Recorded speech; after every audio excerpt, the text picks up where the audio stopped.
I'm going to do a quick overview of my design matrix. Usually I use Zoom to screen record, but I can't figure out how to do it this time. It keeps deleting my videos, so I'm just going to do it this way. So first things first, I guess I'll show you each of the pictures. This is number 1, a couple picnic benches under a pavilion. Number 2, a single picnic bench. 3, a single bench, just a bench, no table. Number 4, this concrete slab. And then number 5, this little standing bench over here. So for my ratings, for number 1, these picnic benches with the pavilion, for comfortability, I rated it a 5. The factors that go into that, I guess, are that it's not in direct sunlight some of the day, and it has like a table, so you can use it for like eating or gathering. Cost, I put a 1 because out of all of the examples that I have here, it would use the most materials and be pretty costly.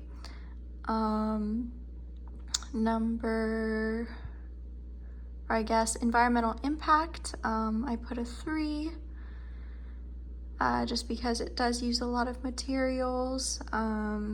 Safety, I put an 8 because out of all of the examples, these two are actually the only ones that aren't located right next to the water, and water can be a hazard for small children if they're like near, they could fall in, or yeah. And then sustainability, I gave it a 6 because it'll probably last a while, especially being out of the sun.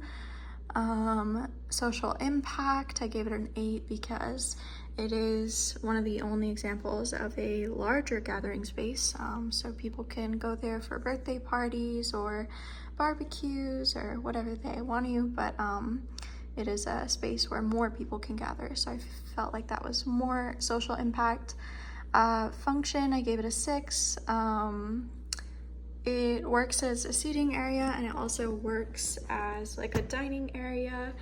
I think that because it's under shade most of the day, people might want to sit there for even longer, so that's a great aspect of the function. It doesn't have seat backing, so that could be one aspect where like people can't really rest on it, so they might not stay for as long. And then aesthetics, I feel like it's pretty basic. It's a traditional little picnic pavilion, so not super unique. And then for number 2, this single picnic table, it kind of looks like it's underneath this shaded area, but it's not. It's right under the sun. So for comfortability, I gave it a 3. Again, it doesn't have seat backings and it is in direct sunlight. Cost, I gave it a 3 because it's probably a bit better than the first one because it's just one of those tables.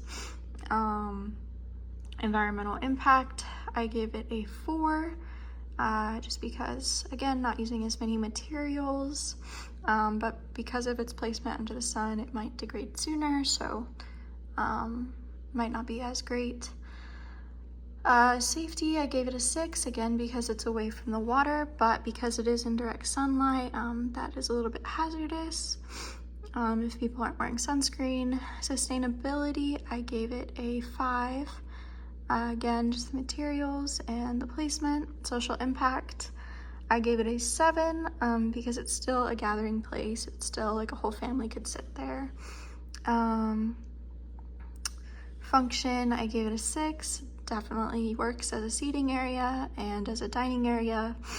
And then aesthetics, I gave it a 5. Again, very basic, just a picnic table.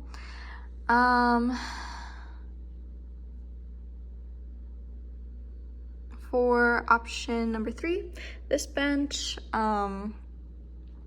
for comfortability, I gave it a 5. It does have backing, so that's a pro for me. I like to be able to sit back on benches, so I feel like that's a nice aspect of that, somewhere where you can actually rest. Cost, I gave it a, cost, I gave it a 5, or no, I lost where I was. Yeah, cost, I gave it a 4, because it's not using as many materials as these. The wood is probably a bit nicer, so it might be a little more expensive than that, but, and then for environmental impact, I gave it a 5. Again, materials, placement under the sun. Safety, I gave it a 5 because it is directly next to the water. Sustainability, I gave it a 5 because it should last for a while. Social impact, I gave it a 5 because not as many people can sit there, so not as big of gatherings, but still meaningful interactions can happen there. Function, I gave it a 6 because people can sit there, they can rest there because there's backing. And then aesthetics, I gave it a 6 because I just like a traditional bench. I feel like they don't do a lot of those anymore. And then for picture number 4, this concrete bench. Comfortability, I gave it a 2 because it's just a slab of concrete, not super comfortable to sit on, and it doesn't have any backing. Cost, I gave it a 5 because it is more expensive than just wood and metal. Environmental impact, I gave it a 2 because of the material it's made out of, and because it is taking up quite a bit of space. Safety, I gave it a 5 because it's right next to the water. Sustainability, I gave it a 6 because it will last for a while because it is made out of concrete. Social impact, I gave it a 5 because more people can gather there. It's quite a bit bigger than one of these benches. And then function, I gave it a 4 because you can sit there, but because there's no backing, maybe it's not as comfortable, maybe people don't stay as long. Aesthetics, I gave it a 4 because it's not very creative. It's just a slab of concrete. I mean, it looks nice in the setting, but pretty basic. And then picture number 5, this small bench, it's the smallest one. For comfortability, I gave it a 2 because it doesn't have backing and it's in direct sunlight and there's absolutely no shade any time of the day. Cost, I gave it an 8 because there's not a lot of material that goes into it. Environmental impact, I gave it a 5. Again, not a lot of material, and it lasts decently. Safety, I gave it a 5 because it is right next to the water. Sustainability, I gave it a 5. Materials and lasting. Social impact, I gave it a 5 because not as many people can gather there, but you can still go and like feed the ducks or hang out with a person or two.